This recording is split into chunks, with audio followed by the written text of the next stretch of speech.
an escalation around 2021-2022 of terror attacks in northern Kenya and the Boni Enclave. And in the past 2 years, approximately, we've had stability in northern Kenya and Lamu. I believe I am suitable, Honorable Speaker, because the crime of banditry has been reduced significantly, in my estimation, by more than 75%, even if pockets of insecurity continue to be experienced. And we do know where the gaps are and what needs to be done to even bring this problem to a complete end. Mr. Speaker, I have visited all the 47 counties, some of the counties numerous times. I've been to Lamu 21 times in 21 months. I've been to Samburu 8 times. I've been to Baringo 13 times. I've been to many other counties. And therefore, I have not been lazy. I've been diligent. And I've conducted myself within the parameters of Article 73, which requires me to conduct myself in a manner that brings honor to the nation and dignity to the office I hold. I have worked with officers at the headquarters, but I've also sat down in numerous meetings to work with officers at regional, county, and sub-county levels to make sure that we share decision-making processes and decision implementation processes.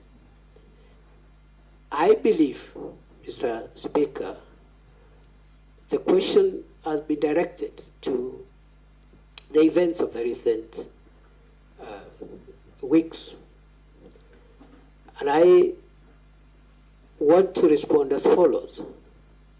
Now, the reason that I didn't talk every day is because the events the Honorable Member is referring to were mainly operational issues. The work of the Minister, the Cabinet Secretary for Interior, as envisaged in Article 245 of the Constitution, is to give the organs of national security that fall under that ministry policy, direction, and policy guidance. And in particular, because we are talking about the police, Mr. Speaker, the police is under independent command, Article 245, paragraph 2. There are only two people who can give the Inspector General of Police directives. First, the Cabinet Secretary for Interior, but only on policy issues. Number two, the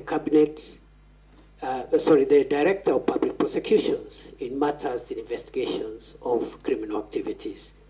Other than that, operational matters are handled by the command of the National Police Service, and therefore the Minister doesn't give operational directives. We have communicated the policy during my time in office, the policy of the Kenya Kwanza administration on policing, which includes zero tolerance on extrajudicial killings, zero tolerance on abuse of human rights, and restraints in the use of force.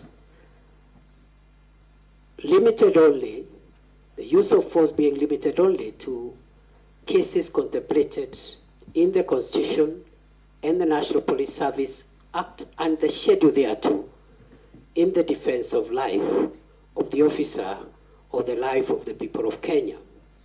Therefore, it is unfortunate that during a recent protests, we witnessed the death of 42 Kenyans.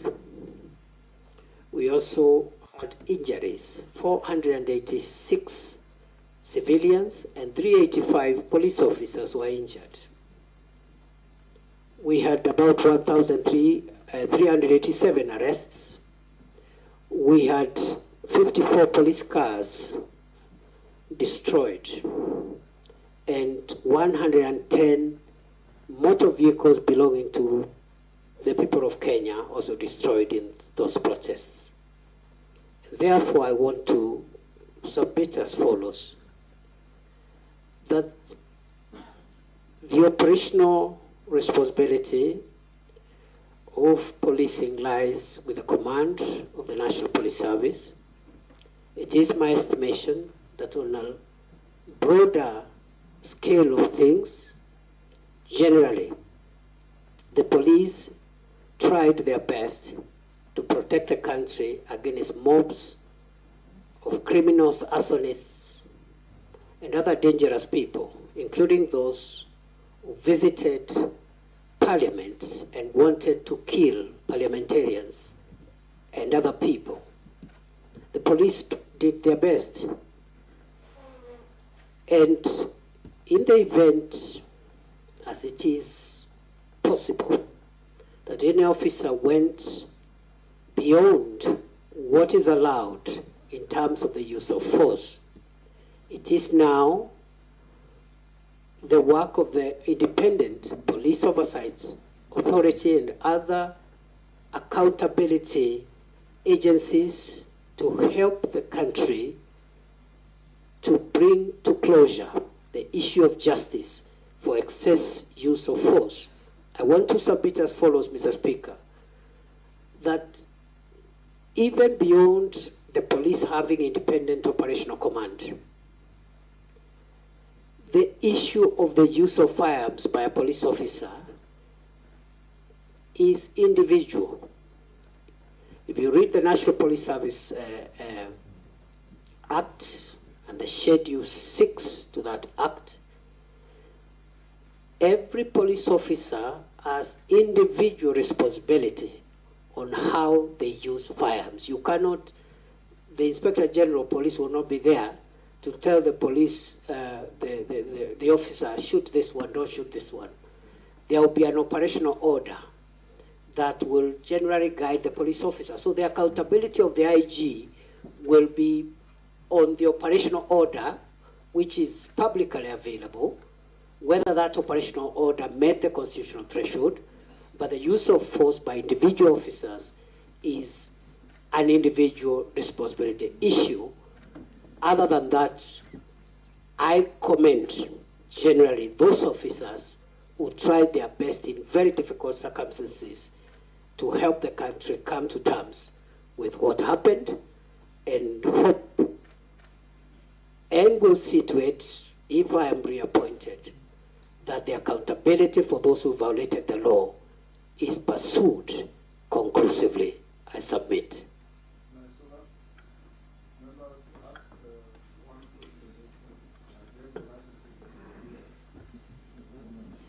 Thank you, Mr. Speaker. This question will just require yes or no, so then I'll be able to ask the next one. So, Professor Kindiki, are you aware that for the last 2 years we have internally displaced persons in parts of the North Rift, that is Samburu County, parts of Baringo, Elgeyo Marakwet, and other parts of the North Rift? It's a yes or no? Yes. So, if this committee finds you suitable to hold this office again, what measures will you put in place to see that these families go back to their homes, and especially going children will go back to school, and people can go back to their homes and live peacefully? Mr. Speaker, allow me to ask the last question, which is also, are you aware that there are people in the North Rift who were killed in broad daylight, in marketplaces, in towns, for example, in Samburu West, in Suguta town? There have been abductions, and this current administration, which you served in, during its campaigns and has continuously said that you will not have issues of abductions, issues of extrajudicial killings, but I want to put it across to you that it has been happening. There are people in those counties who are missing to date. They have been abducted. I want to ask you whether you're aware, and we have sufficient been informed that it is alleged that it is security officers who have abducted these people? Is that one of your measures of ensuring insecurity is settled in these areas? And do you think, as a professor of constitutionalism and ensuring we follow the Constitution, is that the right way in ensuring fair justice even to those who are accused? Professor? Mr. Speaker, now that the kinetic operations that we launched in February 2023 has yielded significant fruits,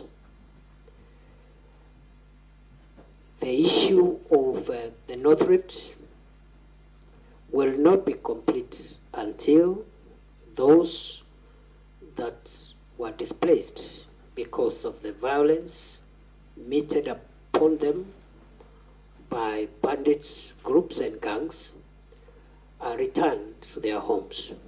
And therefore, it is going to be my priority, if I am approved by this House, to make sure that in line with the rights of every Kenyan under the Constitution and the relevant instruments, including international instruments on the prevention of internal displacement, we're going to resettle, facilitate the resettlement and reintegration of all communities that were displaced by the menace of banditry. Secondly, I've been asked to respond to the allegations about abduction. During my tenure as minister, I made it clearly, clear to the police that abductions, extrajudicial killings, and extra-constitutional means of apprehending offenders is against government policy, is against the Constitution, is against international law.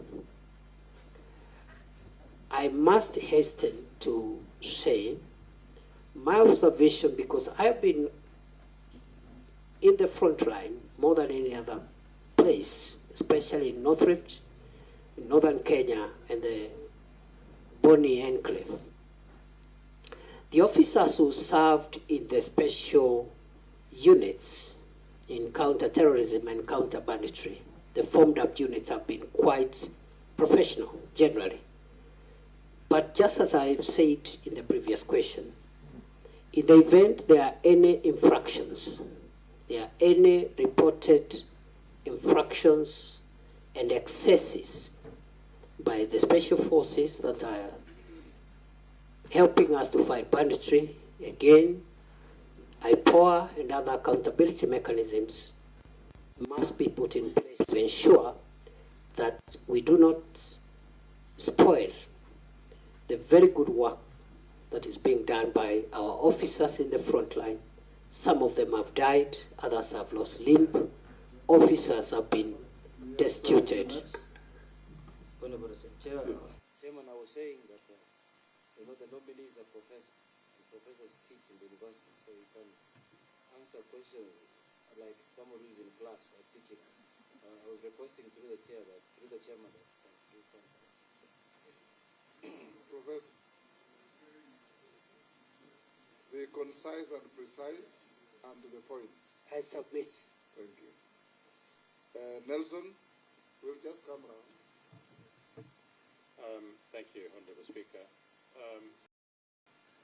Professor Kindiki, it's unprecedented that twice in 2 years we've had to apply Section 241 of our Constitution in deploying our officers, our military officers, to back up the police, both to quell the protest and initially sent to the North Rift.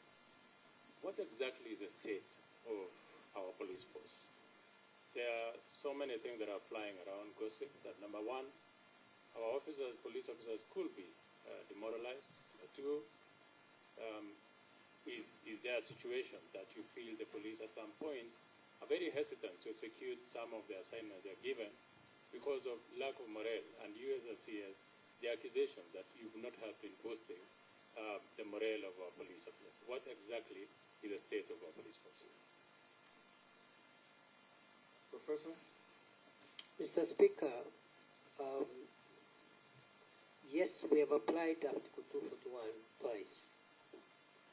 And I think there is nothing abnormal with that, Mr. Speaker, because that is why that article exists. So that whenever there is need, the National Police Service may request the support of the Kenya Defence Forces to handle either an emergency or a disastrous situation. On the case of the North Rift, it was important to get the support of the KDF because at that time the National Police Air Wing had collapsed. Right now it's operational. We didn't have air assets, we didn't have adequate long-range unmanned aerial vehicles, and therefore we needed the support of the military. It's police-led. What the military has been supportive in the peripheries, police-led. Even in terms of numbers, we have 4,500 police officers against less than 1,000 KDF officers. With regard to the recent emergency we had, again,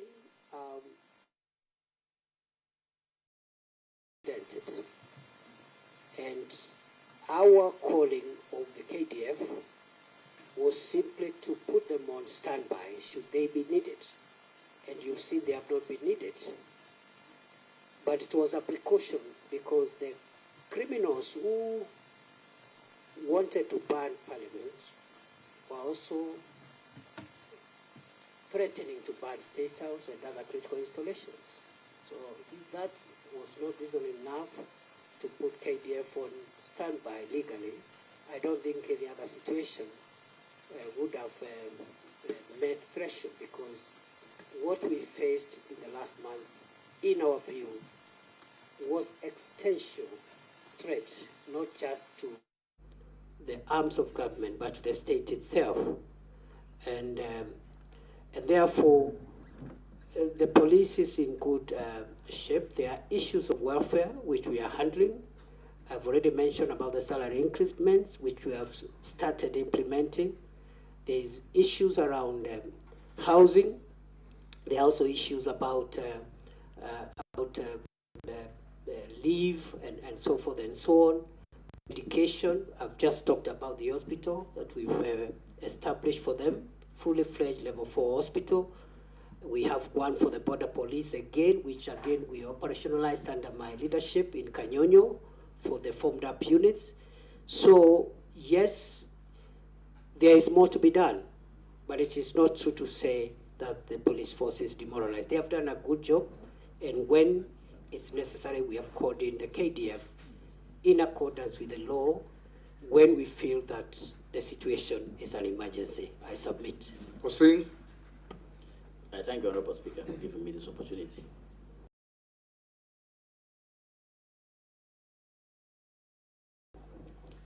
Professor, and Honorable Chair, the Chairman, I want to rely on section, I'm on this side, Professor. I want to rely on Section 6 and Section 7 of the Act in terms of suitability of the candidate the position he has been nominated.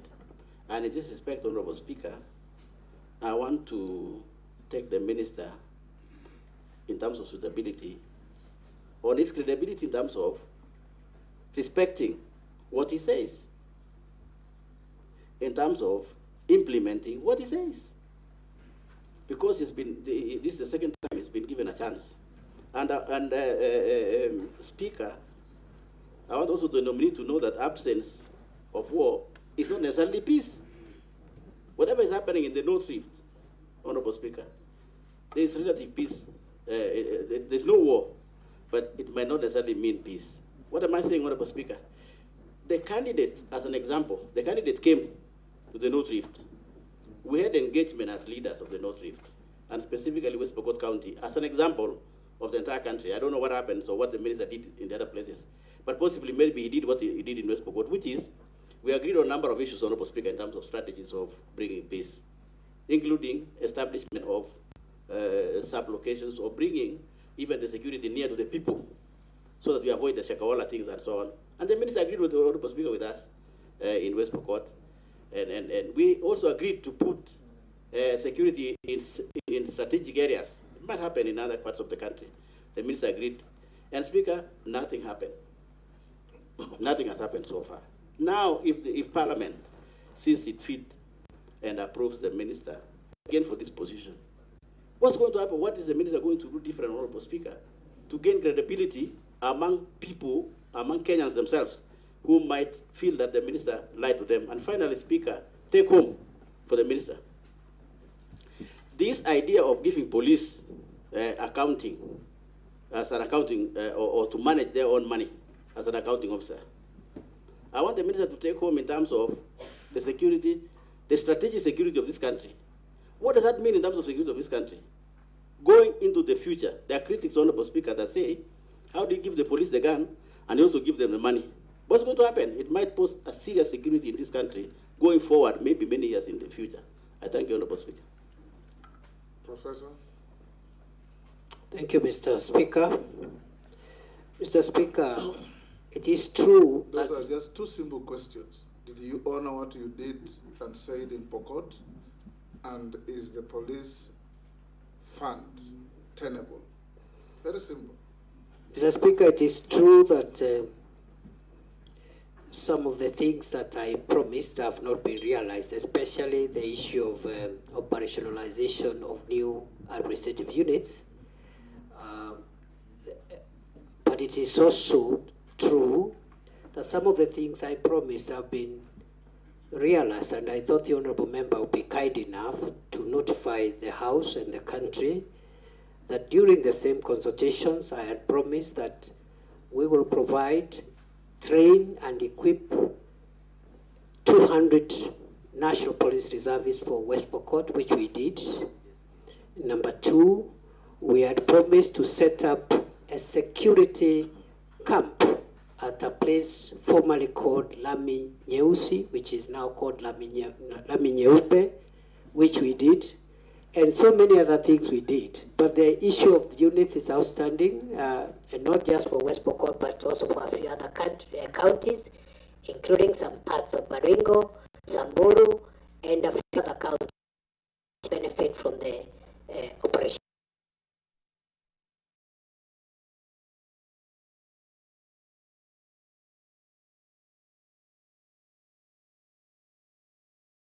I think there's a problem with giving the National Police Service money and control over resources relating to their operations. The operational budgets of the police must be run by the National Police Service themselves and not by the ministry, not by the Office of the President.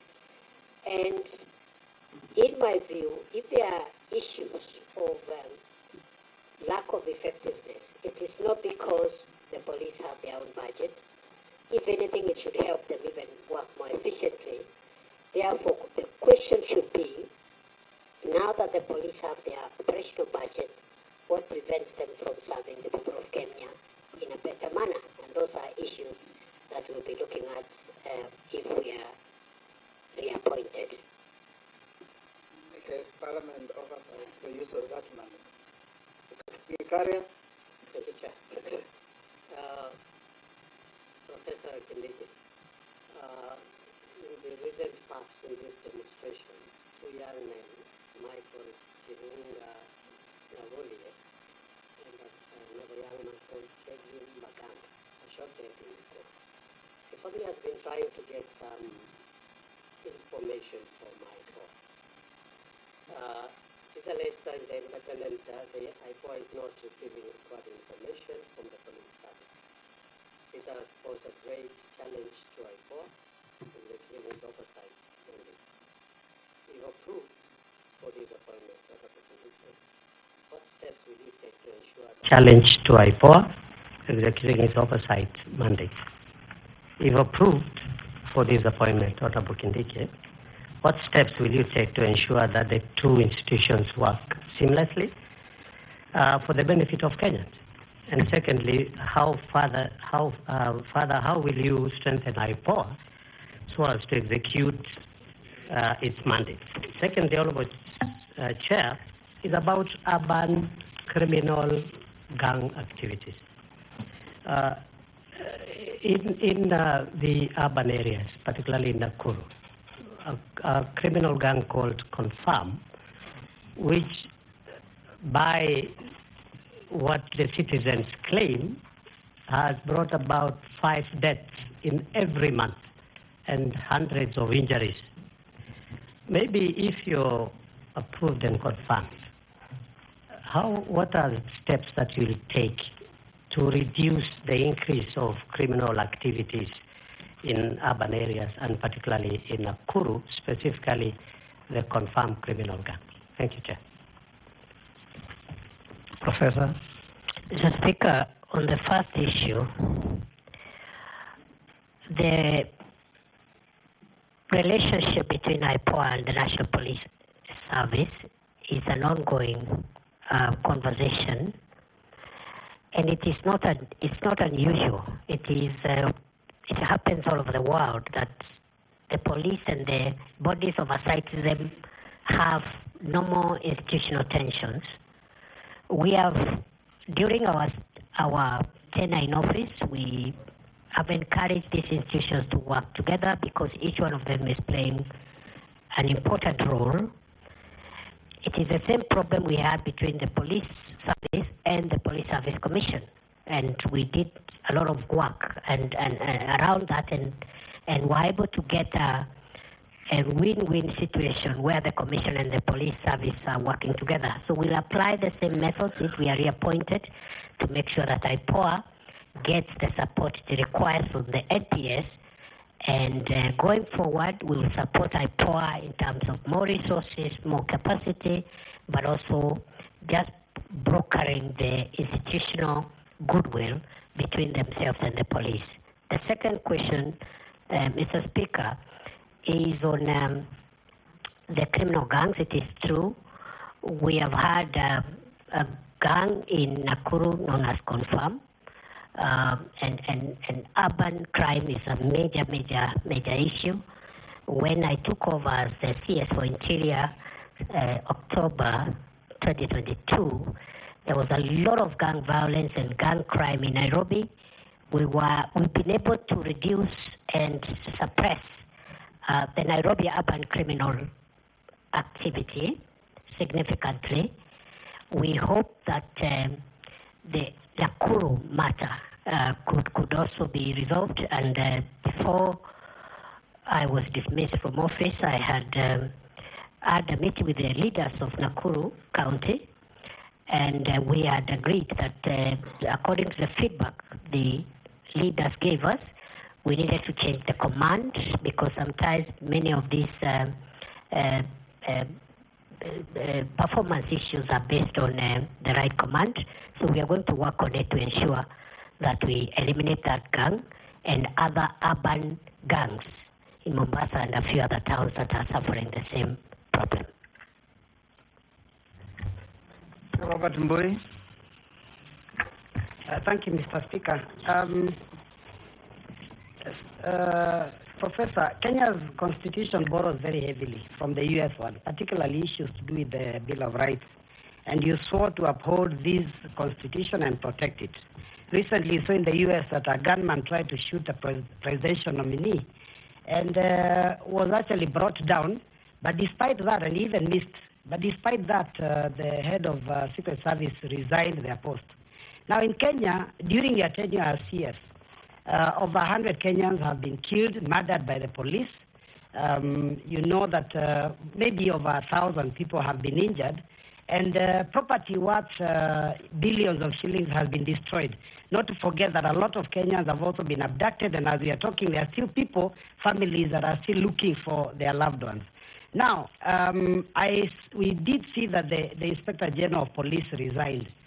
Do you think that as a CS, you should not also have taken responsibility political responsibility for that failure that the resignation confirms, and also either resigned or declined the appointment.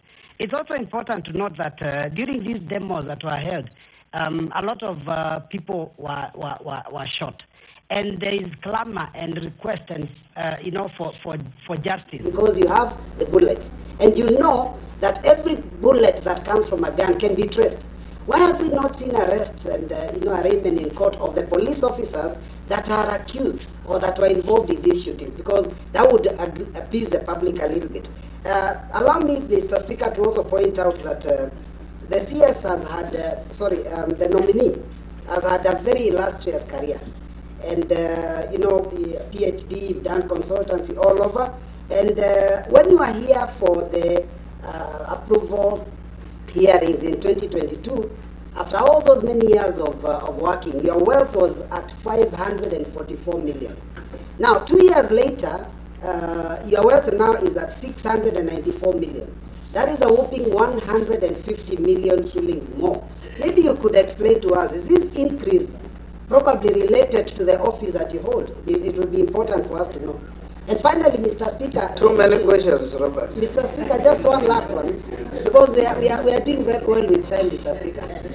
Just one last one, which is, because I'm just picking out some of the things that some of the members have said on the matters of insecurity and criminal gangs, Mr. Speaker, that have been out there mugging our people. There's burglaries, in the North Rift, there are all these issues of cattle rustling and all that, which you have admitted there are issues.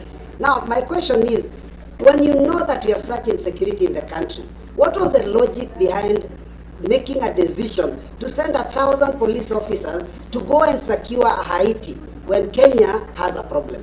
Thank you, Mr. Speaker. Professor? Mr. Speaker, those are three questions. The first one, the Honorable Boy asked about when I should have resigned. The example the member gave about US, where the candidate for presidency was nearly killed, raises a number of issues. One, he says the person who attempted that was killed.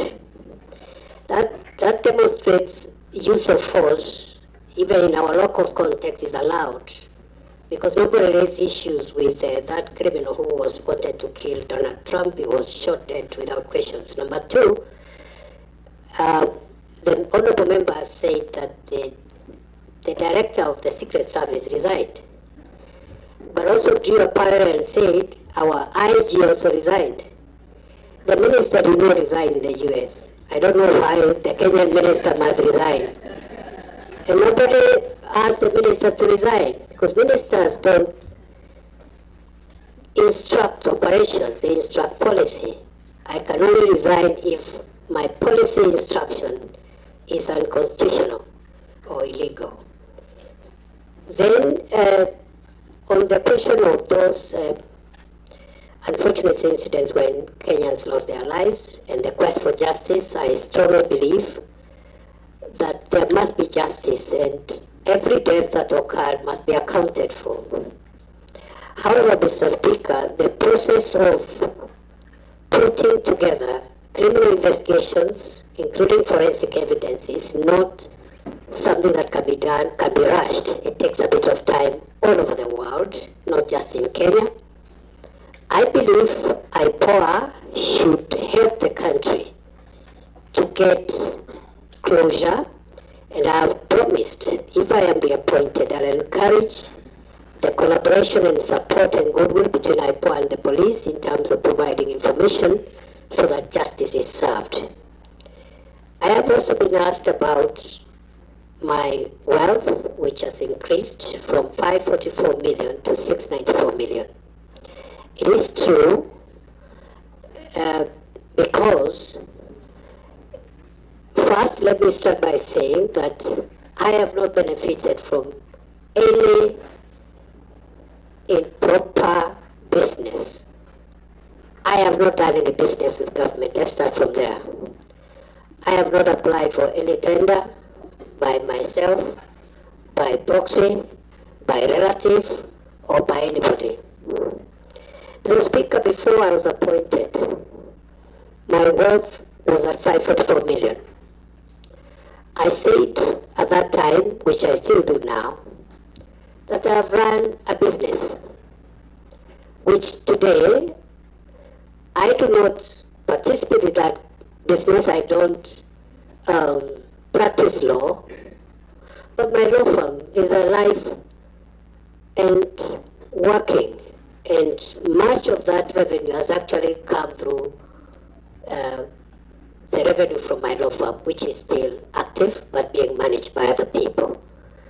I think all my salary and allowances have been spent in paying bills. Therefore, most of the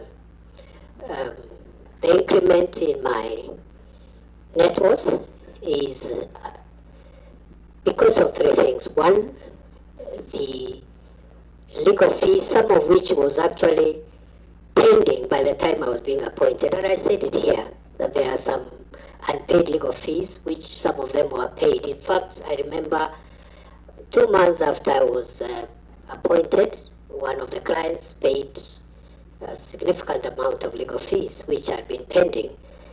Other than that, I do small businesses and so forth and so on. None of my money has come from the public except the salary and the allowances that I'm entitled to. Lastly, on Haiti, it is true that the government of Kenya, through the National Security Council, decided to deploy our officers in Haiti pursuant to a request by the UN Security Council and the UN General Assembly. These are international obligations. It has not affected our operations, and it is not true to say that since there are problems in Kenya, we cannot also do our international obligations, because all countries in the world do have security issues. They have security matters.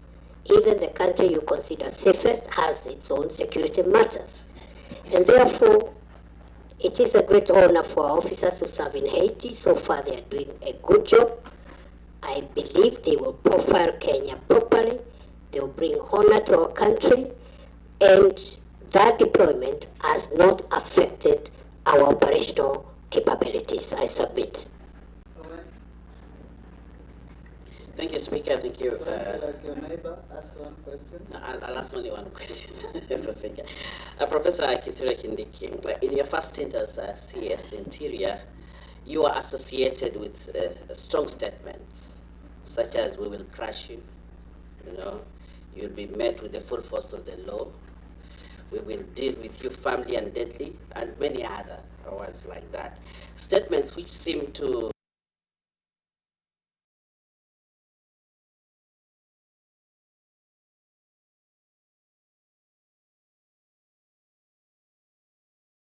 extrajudicial action, and the use of excessive force, because if you tell people we'll crush you, the police will crush you, that's what it will entail. As you see now, there's a new awakening in this country about what public officers are saying. How different will you be if we approve you? Secondly, you are also the civilian face among the police and the security organs that we have. But as you took up this job, probably Professor Kindiki, you became more of a police officer, not a civilian within. You are donning police uniform, you are all over police choppers, and you behave like a police officer, which probably took you away from the police direction that you're supposed to give the forces, and became more of an operational leader instead of a policy director in the force. How will you be different on this? And probably lastly, you are more in the sky than on earth. When you want to give policy direction, you want to give guiding, you need to be in office, have meetings, boardrooms, and give policy direction. But you have said you actually went to Lamu 21 days, 21 times in 21 months.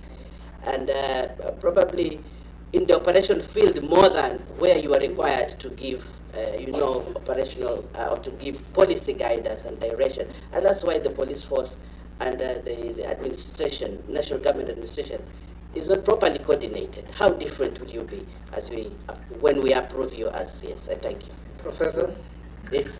Mr. Speaker, thank you. I've been asked to say whether I'll change my language. Mr. Speaker, I need to clarify that it is true I have used very, very unique language. But Mr. Speaker, this is security language. And the people I address when I use those terminologies are not the law-abiding citizens of Kenya. The people I address with that difficult terminology or unique terminology are terrorists, bandits, organized criminals. Those are the people I tell will crush you, and I mean it. Last time I appeared before here, the member for Samburu West asked me what I will do in Kurkur and other places when criminals descend into gorges, and I'll say I'll flatten the gorges. We've done a bit of that. There were places in Baringo, Corcoran Hills, a place called Tandare. We've done a bit of that. There were places in Baringo, Corcoran Hills, a place called Tandare, a place called Ngelecha, and in Samburu, the Malaso Valley and other places where criminals would always retreat and have a field day, operate from there. We've neutralized them and removed them from there.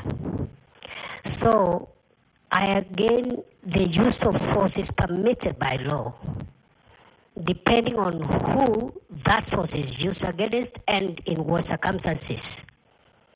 And the escalation methods are used. You start by asking them to surrender. If they don't, you use other methods until if they challenge you or they want to kill police officers, the police officers will kill them before they kill the officer. That is the law.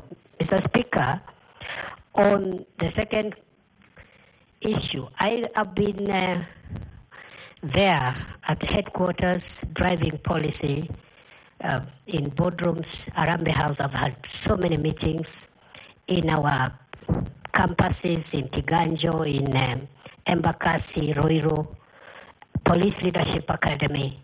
But I've also been in the field more. Why? To disseminate policy to our forward operating bases, to our camps, to our officers in the field, in the counties. And even in the counties, before I even start my meetings, I would sit with the county security committee in a boardroom, disseminate the policy, because they are the ones who will be left to implement. And I have also been in the most dangerous spots in our territory with our officers in the front line. Why? To give them moral support, that we have not posted them there to die. We have posted them there to protect the country. And there is no greater morale booster than for the security minister to go and visit the officers, have lunch with them, encourage them, and tell them what the government policy is and what the government thinks about them. So it has been very rewarding. I will be back in the normal manner, but I will of course balance between my headquarters work and also the field work. Lastly, I've been asked to land. I have always landed. For every flight, I have landed. And finally, on the issue of uniform, what I wear is tactical attire, because there are some things which protective clothing that you need tactical wear to be able to have protective clothing and protective facilities, because you're in a dangerous situation. I don't wear that on the streets of Nairobi. And also I have been in not just police helicopters, but military helicopters, because the law provides that the security minister be facilitated when he is in dangerous situations.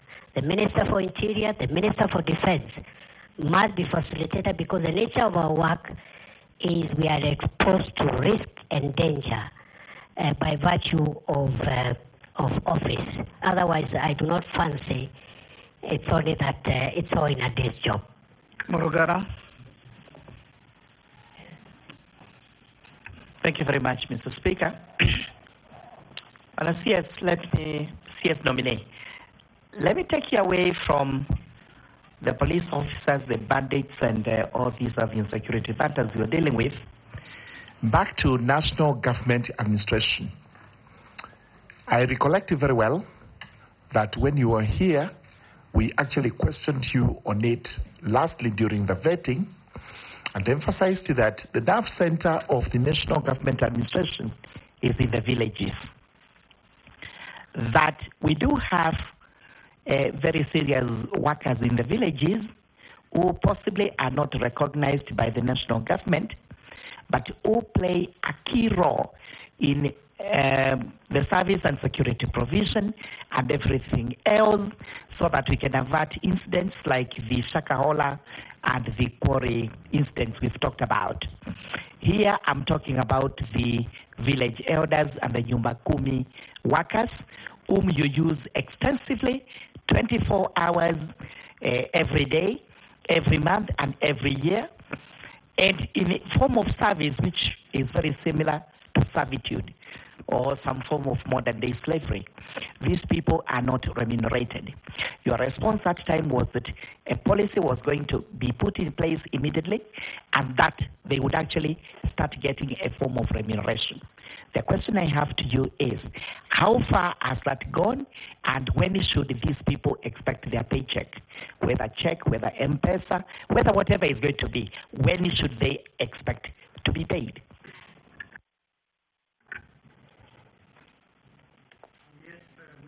Mr. Speaker, sir, we finalized the Village Elders Bill 2024.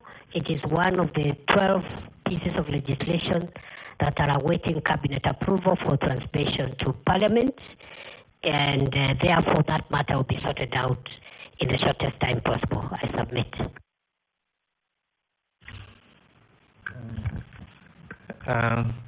Waziri, I want you to again go back to Haiti, where we actually deployed almost 600 police officers. My fear now is that with what is happening around there, the fact one of my voters at home has one of his son actually deployed. And the question is, how secure? Do you have special security insurance for this? Something has happened. Of course, that has led to a deficit of police officers. That's why when we had demonstration here, you had to get in the army because we don't have enough police officers because some of them are away. Secondly, I also have had a case in North Rift. In fact, my colleague is just walking in. The North Rift, where you have this police reservists have been disarmed, and yet we have problems in North Rift. And those are my borders, and we have that problem. And yet you have actually disarmed the police reservists. What are you doing about that? Professor, I will take Daud, not the questions. Thank you, Mr. Speaker. The CS nominee, you have promised regarding passports a couple of times, and you know passports are the most important. You initially said within a day, within a week, within 2 weeks, but apparently the passport issue has not been sorted out. The other issue is regarding the IDs. Your department has rolled out that IDs will be 10 years, whereas we have known all along IDs did not have an expiry date. what informed the decision for that one? Because now we've got Maisha number, which has been already declared unconstitutional. But what was the point of launching Maisha number when we had a Huduma number which did not work? So now, first was we've got the original ID, now Huduma number, now Maisha number.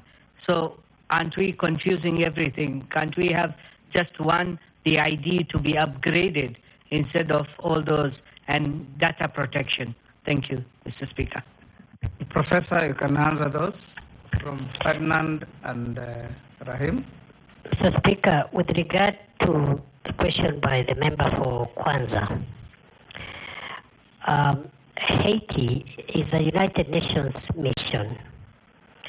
Therefore, our officers are covered, insured, paid for by the United Nations, and therefore there is no cause of alarm. But it's also good to report good progress so far, because the officers, they have been able to get part of the critical infrastructure, the port, the airport, the main police station have been recovered, and the hospital have been recovered from the gangs. And some of the gang leaders who were taunting us before have even signed for peace and are willing to engage. So they are doing a good job. We are praying for them. We hope there will be no untoward incidents. With regard to the second issue from the member for Kwanzaa, it is true we disarmed 400 National Police Reservists who are serving in Trans Nzoia. And there was a reason, because the NPRs were being misused. Number two, Trans Nzoia is fairly peaceful, except along the border, small issues. So we will be vetting and returning on a needs basis a smaller number of NPRs, but the number of 400 NPRs in Trans Nzoia was disproportionate with the challenge that we have in that county compared to other counties that are a little more needy. Then finally, the member for Imenti North asked about passports. When I assumed office, passport was a crisis like no other. Kenyans were waiting for a year, 6 months, 3 months, 8 months. They were bribing. They had to bribe to get passports. We had no printers, and so forth and so on. Today, we have not only paid the pending bills to the suppliers, we have enough printing equipment for personalization of passports. We have even upscaled our system, that is the ICT system, and we have cleared the backlog from 784,000 when it was at the highest, and today there is no backlog. We are issuing passports within 7 days, starting 1st of August, today. That was our deadline. We complied with that deadline 4 weeks ago, at the beginning of July. Our next deadline is therefore to bring the passports waiting period to 3 days by 1st of November this year. And we are on course. I am very happy. This is one area where we've made a lot of progress. Of course, there are small challenges here and there.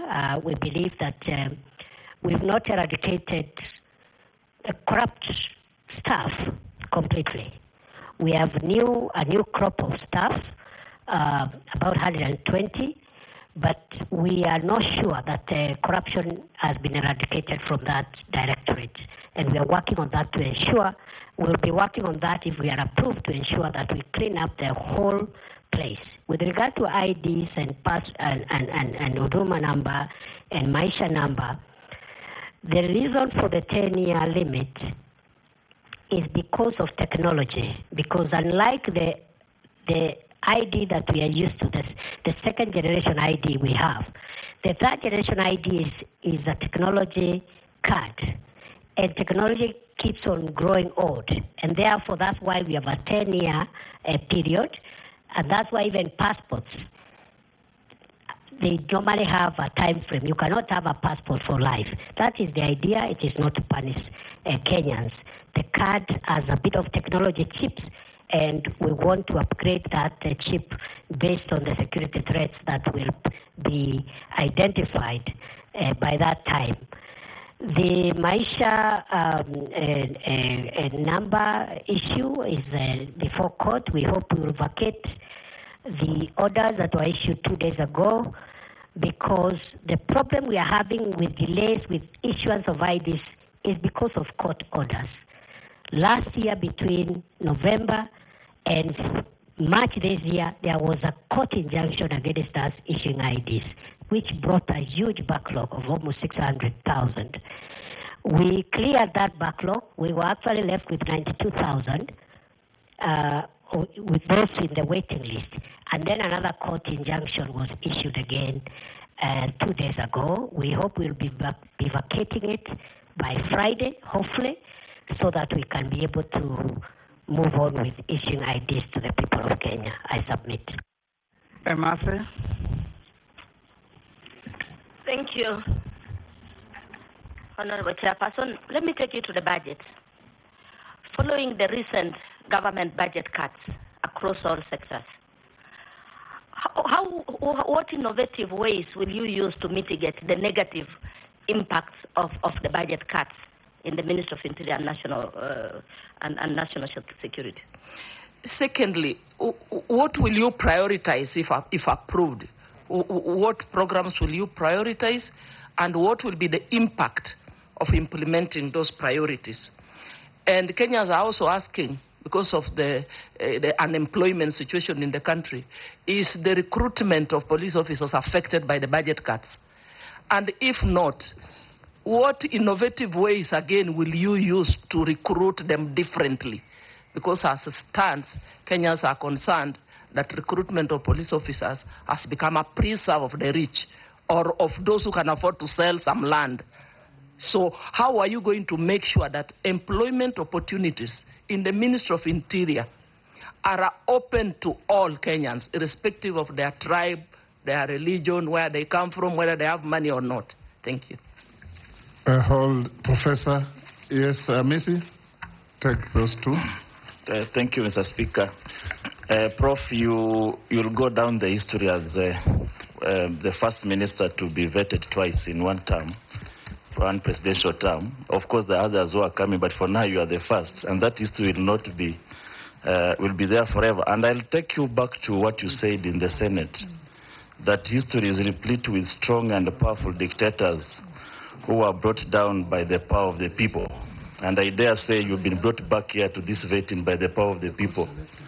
I want to refer you to an event because you are a member of the National Security Council. This is the core of the security of this nation. I want to refer you to an event in history in 1962 during the Cuban Missile Crisis, something I know you are much aware of because you are an international law student or professor. During this time, the then president of US, J.F. Kennedy, had a standoff with the Soviet Union, Nikita Khrushchev. And there was an ex-com committee members, comprising of 14 members, almost akin to what we have here as the National Security Council. All those 14 members agreed that to deploy. It took J.F. Kennedy brother's advice to do otherwise. I'm not asking you to be consulting your brother, but if it were not for the brother's advice, then we could have experienced the first nuclear war to the destruction of the world. Now, I look at the events that have happened here as a result of either good or bad decision of the National Security Council. And just like somebody said, that there is always an inclination towards consensus, even if a decision is bad, that the committee of people could easily incline towards psychological consensus to the destruction or to the results of a bad decision. Does National Security Council of this republic also suffer from groupthink? Groupthink in a way that there is no devil's advocate to give an alternative decision making that can save the country. Then, Speaker, if you may allow me the last, very brief. You've tried to explain the donning of the uniform, the police uniform. What surprises me, Prof, is that you give instructions to police, you give press conferences, you are adorned in uniform of the police. But when it comes to the crimes committed against humanity by the police, that's where you say the police are independent. How independent is your uniform? Professor. Thank you, Mr. Speaker. Mr. Speaker, with regard to the budget cuts, we will prioritize what we consider the 5 biggest national security threats in our programming. And those are the threats of terror, organized crime, drugs, the need for drug controlling narcotic drugs, the fight against climate change, and also extremism in its various forms, religious, political, or whatever extremism, because extreme behavior can annihilate the nation. With regard to recruitment, going forward, we will ensure that each and every Kenyan, boy or girl who is recruited, can be accounted for. Because in the past, we've had so many claims of corruption and so many claims of favoritism, and therefore going forward, it's going to be demanded from the police that they account for every recruitment slot that they fill. We have a big problem of corruption in the country, and we hope the National Police Leadership Academy and the programs we want to put there as we look for succession management and new managers of security will be able to fight corruption in the National Police Service. Mr. Speaker, the Honorable Amisi asked me, I think the first was just a comment. He said, I've been brought here by the power of people, and I want to say happily, yes. Happily, yes.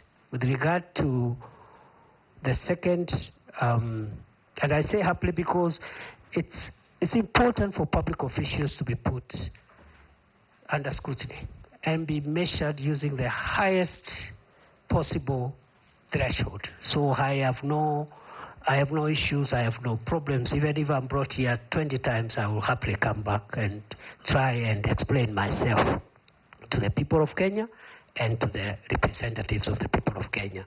I've been asked, the second one, the last one, from the Honorable Amisi, was on whether the National Security Council is suffering from groupthink, and the answer is no.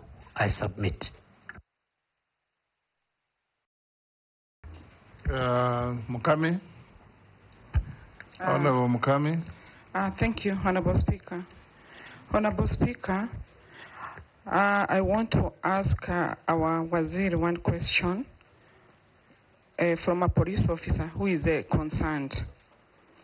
I understand there is a court battle in the court since 2018 between the police constables. There are those who are earning higher salaries than the others. That means there are those who are in job group J, they are earning more salary, and that is why they had gone to the court, because they want to understand why there is a discrimination.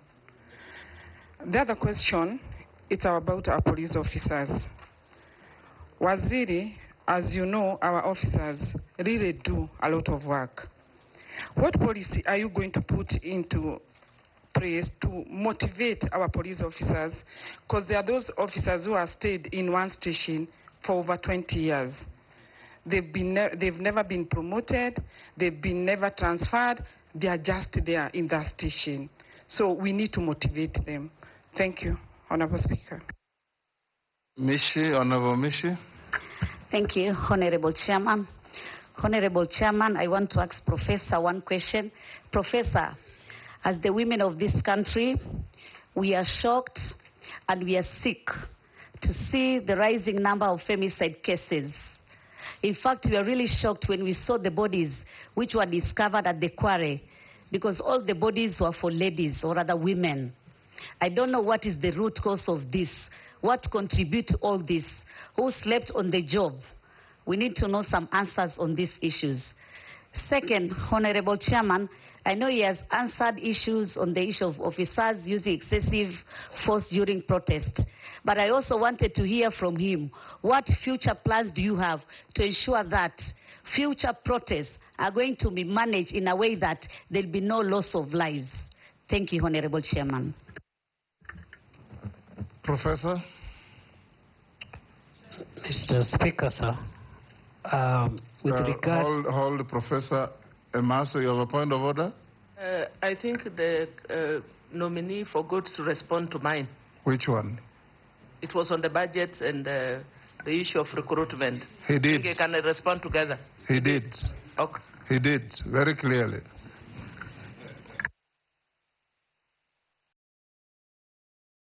I know I was misleading you to raise that issue. Mr. Speaker, with regard to the police officers who have been in court about salaries, mainly these were graduate police constables, people or officers who joined at constabulary level. During their time, they went to school and studied for a degree. They have been arguing that they need to be taken straight to inspectorate. And there has been a long court battle. As soon as that court matter is settled by the apex court, we'll implement whatever decision will come from our judiciary. With regard to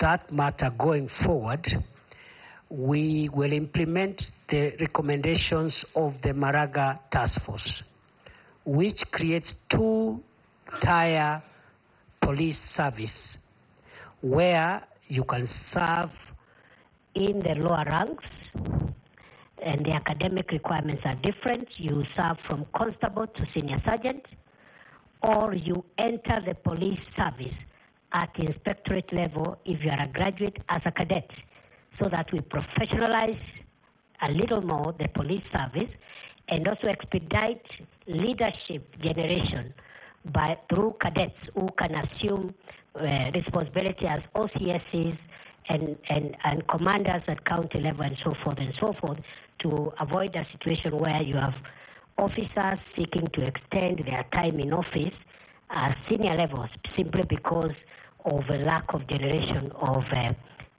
younger commanders. With regard to the motivation, we are working with the National Police Service Commission, and if I am approved, I will proceed with this discussion to provide a clearer policy on promotions, transfers, and some form of reward system which will help motivate our officers. At the moment, before I left office, we were implementing the 3-year transfer policy. I think we were at 45% compliance because of the logistical and the financial implications. If I am reappointed, if I am approved by this House, I will complete that 3-year transfer policy to make sure that it happens. And also, we will have a fast-track promotion arrangement for officers who do very well. For example, if you're a county police commander, you help in reducing crime, you help in fighting femicide, you help in fighting you have certain targets which you meet. You should be promoted faster than somebody else who is in the same level, but their performance indicators are in the negative. Finally, I've been asked 2 questions by the Honorable Mishimboko. The first one is on femicide. It is true, the cases of femicide we are seeing are worrying for the country. Also true, we have critical gaps, especially at the lower levels of our policing and security apparatus, both the National Intelligence Service, the National Police Service, and also NGAO. And those are things that we need to work on to avoid situations like what we are seeing. The incident that happened in Kware is quite devastating, quite a grave breach of the security of our women, and it's something that I'm taking with all seriousness. Finally, what plans will I have if I am approved by this House to ensure that we do not have loss of life when citizens exercise their right under Article 37? I will be finalizing for publication the guidelines under the Public Order Act, the one I explained earlier, not to take away the light, but to facilitate, to create an environment where it can be enjoyed, to create responsibility on those who are having protests. Because if you say you have a protest to Parliament, for example, and the designated area for protest can only accommodate 1,000 protesters, you cannot say, I want 2 million protesters outside Parliament, because it's not feasible. So we'll have to give those guidelines so that as Kenyans can enjoy these rights while respecting the rights of others in accordance with the Constitution. I submit. Sharia? Thank you, Chairman. CS nominee in the Court of Public Opinion and in some independent surveys done in this country, the Ministry of Interior and National Administration has been identified as the one with the highest prevalence of corruption in this country. How do you intend to address this menace if approved? Let's take Honorable Russ also. Thank you very much, Honorable Speaker. Professor, when a Kenyan reads a Gazette notice of Kenya Gazette, they will tend to believe that is the true reflection of a policy direction from government. In March this year, you closed the Ilo gold mine in Moyale, that it will be closed for 30 days following the skirmishes that had taken place. But since then, over 30 lives have been lost, including that of security officers. That particular area has turned out to be a black market for mineral entrepreneurs, and the citizenry have generally lost faith in government and also in the security agency. My question to you, if the House approves your nomination, what is it that you are likely to do to reaffirm the community's faith in that the government does what it says it will do, and also that the security of that area, because Dabel has the inhabitants community, that the security is restored. Secondly, Honorable Speaker, those of us who come from the border areas, we have very porous borders. There's influx of arms, contraband, drugs, and also illegal immigrants. But what we are experiencing also is so many roadblocks and checkpoints. Some actually are rent seekers as opposed to for purposes of security. Professor, if the House approves your nomination, what is it that you are likely to do to ensure there is security for Kenya, but also the communities that are traversing or traveling on those roads are not to an extent, inhumanly disadvantaged. Thank you, Honorable Speaker. Thank you, Professor. Mr. Speaker, with regard to the question by the Honorable Shirie, it is true corruption is a big cancer in the National Police Service, in the public sector of our country, the two levels of government and the three arms of government. In our assessment of national security threats that are existential in nature, I have said earlier we have identified 5 existential threats to our country's future. Terrorism and violent extremism is one of them. Banditry and other organized crimes is the second.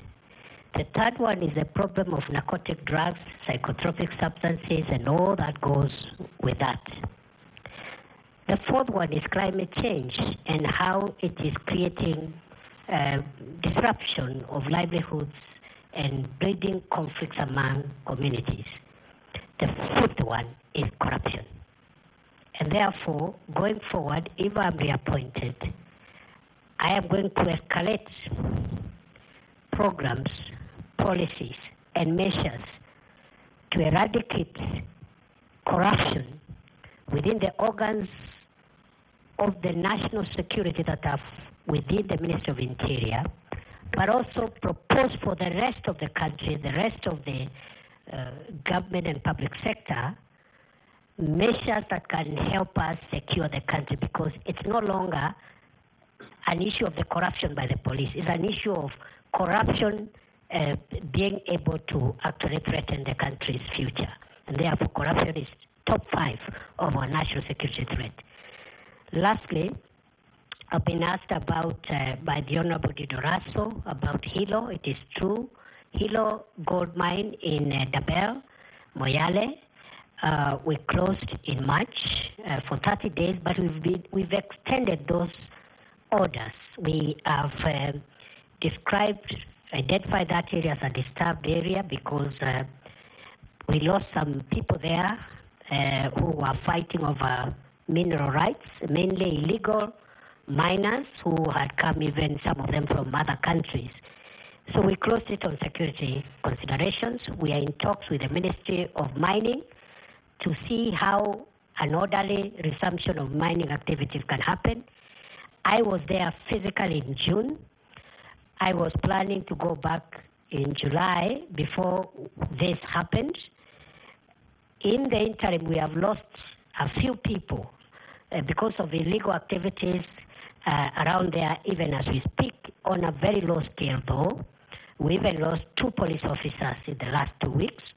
So as soon as if I am approved, as soon as I'm in office, I will prioritize the Dabel issue to ensure orderly resumption of lawful mining activities to the benefit of the communities that are there. With regard to borders, the multi-agency roadblocks we have, especially the one in Achas Post, the one in Mombasa, the Garsen-Malindi Highway, all the multi-agency roadblocks are working well, including the Kanyonyo one, the one on Garissa Mwingi, Nairobi Highway. What the criminals have done, those who smuggle arms and aliens and drugs, they are using alternative routes. What am I going to do? The same multi-agency approach that we have used on the main highways. We will increase our surveillance and put multi-agency effort, not necessarily roadblocks, but patrol teams by our special forces on the alternative routes that drug traffickers, human traffickers, and other criminals are using to harm our country. I submit. Honorable Mule. Thank you very much, Chair, and thank you very much, nominee. Honorable Speaker, I want to ask Professor that he came to be the Minister for Interior after the last election and be vetted by this committee and approved, and understanding very clearly the economic policy of the Kenya Kwanza policy of bottom-up economic transformation. You have been in office, and I want to bring you to your attention that the National Assembly put up regulations for private security firms to be regulated properly. And in the view of the better or the bottom-up, it was to create employment. But in the time you have been in the office, this industry has suffered tremendous losses whereby you have not given them any regulations. You have not restored order and system in the private sector. And I would wish to know exactly what are you going to do. These private companies have been providing employment to more than almost 1.5 million Kenyans, and they could do better if the government enables proper regulations to create that. And you revoked the license of the Private Security Regulatory Authority, whereby 9 companies plus in this country have not been able to create employment. Are you in the tandem of the idea of creating employment, or making sure that there is no more employment and reducing the tax collection for the government? Because that is in your docket, whereby you need to create environment. And being the last person, Mr. Speaker, I would wish to ask the CS to give us a number of activities he has participated in pro bono work in this country, preview to being a CS or after being nominated as a CS in this country. And last but not least, CS, the issue, I'm the last one, so I just want to give him 10 minutes to respond to me. The nominee, the issue of ID in this country is really, really alarming, especially to the young people who are intending to join institutions of higher learning. And I can assure you, quite a number of them, they are not able to register or for admission in the Institute of Higher Learning. What can you do better to make sure that every young people, and especially the Gen Zs, immediately they are clearing their secondary school, they acquire their IDs at the tail end of their Form 4. Why do you have to wait for them to get out to the field and start struggling to get this opportunity? What collaboration will you do with the Ministry of Education?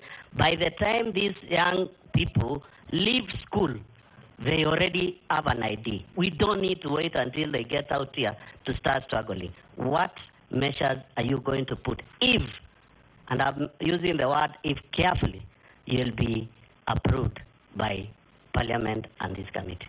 Professor. Mr. Speaker, sir, the private security regulations emanated from our ministry. Of course, were presented to National Assembly for approval. So those regulations themselves speak to the fact that we've been actively involved in generating policy guidance and framework for this very critical sector. In fact, it is my belief, having interacted now with the ministry for 21 months, that the private security, if a little bit regulated in terms of the curriculum and the kind of content those that are recruited there go through, can help us in providing security for some of the private and not so critical installations. And we can vet some of the deserving cases to even be armed, so that instead of having a police officer manning a supermarket or even a bank, sometimes like it happens in Uganda and other countries, you can have very qualified private security people vetted and armed to supplement the work of the police, so that we don't overstretch the national police officers. On the second issue from the Honorable Mule, it is true that the Private Security Regulatory Authority had revoked 9 licenses. The 9 companies appealed to the Cabinet Secretary, and I reversed that revocation in accordance with Section 43 of the Act. So those licenses that were revoked, they were reinstated on appeal. Then the issue of pro bono work. Pro bono work, I understand it to mean unpaid work. That's the understanding of pro bono work from my very limited legal background. I don't know, like which one now, maybe in church or at home or where. Because since I became minister, I have no free time to do anything. I used to volunteer. I have no time to do anything. I hardly sleep. I hardly have a weekend. Night and day are the same for me. But before then, I used to volunteer in many activities, some organized by Law Society of Kenya, some organized by church organizations, etc., etc. The last question by the Honorable Mule is on identity cards. We have suffered the current discomfort because of court injunctions. That's number one. Court injunctions for 4 months between last year and early this year, and right now there's even another court injunction. Number two, we have suffered the disruption because of change in technology from the second generation ID to the third generation ID. And I have explained the need for us to change the technology because the current ID we have, the second generation ID, cannot be recognized outside these countries, cannot even be a travel document. The security features are very rudimentary, very basic. And therefore the move to new technology, better technology, more secure document has caused disruption. Court injunctions have also caused destruction.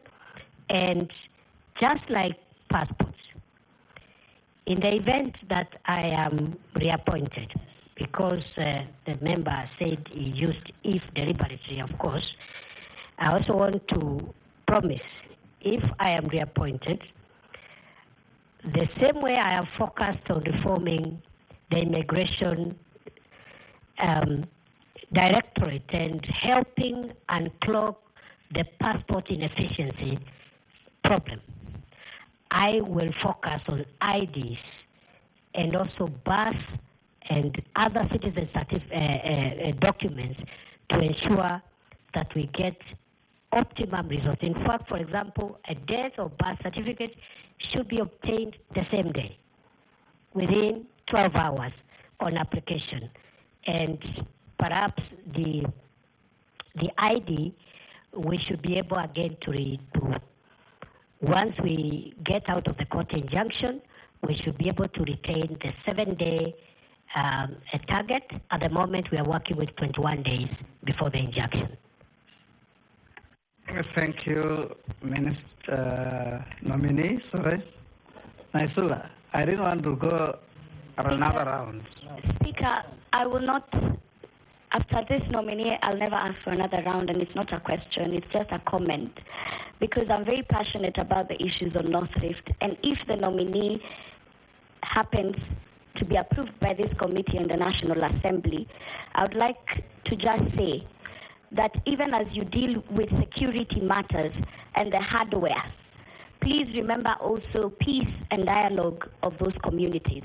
Now that there seems to be some semblance of calm, this is the best opportunity to now engage those communities to deal with the stereotypes and also for them to be able to remove the criminals among the communities. Please, in case this committee passes you, approves you, ensure that you have a budget that will help you to engage the communities so that we can deal this issue once and for all. For Shakahola and Kware and all the other issues, we want to see action and not just talk.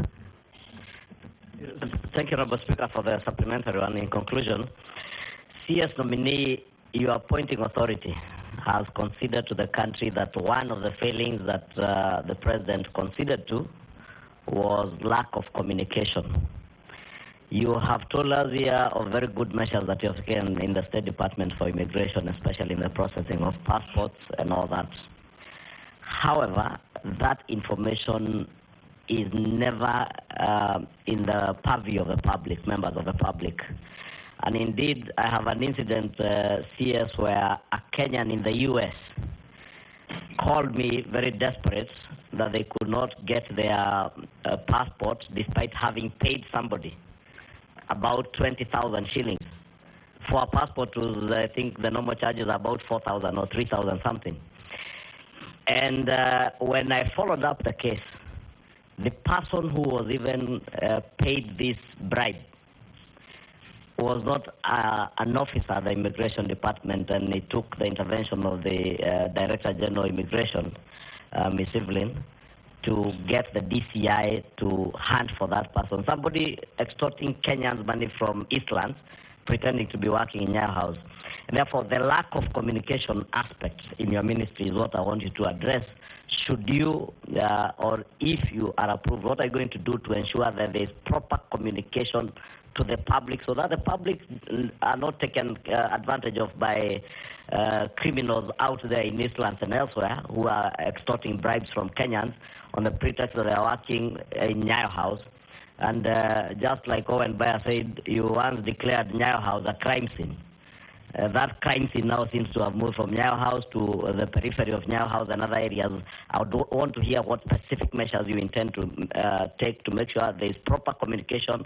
Kenyans know how much they ought to pay and to who, and so that they are not taken advantage of, because you are also aware that has been very rampant. Chairman, thank you. Chairman, I just wanted to ask the CS this issue of the IDs. Professor, you say the IDs will expire after 10 years. Have you put into consideration the vast areas, people like in North Turkana, how far they travel to get IDs? Because IDs are not like passport, they're essential document that people must have all the time. After, it will be cumbersome for them to go to those centers to go and get IDs. And secondly, on this unrest, you have seen that, as you have said, the ID resigned. But are you aware in your absence while you are away? We used to have Baba while you are away, but while you are away, that a new IG was appointed. He's still away, he can't answer that. No, but that, what is your take? That we were told 60 years, Mr. Speaker, I'm putting it in a better way. Yes. We were told when somebody reaches 60 years, he should leave the public service. Are you aware that a new ID has been nominated who is 64 years or 63 years, who has retired, who is being recycled? I don't know what extra thing is going to bring. And my last question is on illicit brews. The Interior Ministry has been accused by the Deputy President of sabotaging the war on illicit brews. Is the war on illicit brews only being waged in Mount Kenya? What aspects of this war are being undertaken in the Interior Ministry, and what is being done by the Office of the Deputy President? How much funds have been used in this war in the last 2 years when you were the Interior Ministry, before you were fired? Nominee, on the issue of the IG, I direct you not to answer the question because I've received communication from the President nominating the nominee, who will be vetted by a committee of Parliament, and those questions can be raised there. If you answer that here, you'll be prejudicing what is coming to Parliament. Answer the other questions. Thank you. Mr. Speaker, Honorable Naisula was a comment. We've taken it on board. Honorable Kimani Ichung'wah's issue was about communication. When I assumed office in October 2022, I began a habit of every 3-4 months updating the country on the status of our homeland security. We've not had one in a while. I had planned one for June, which was postponed, and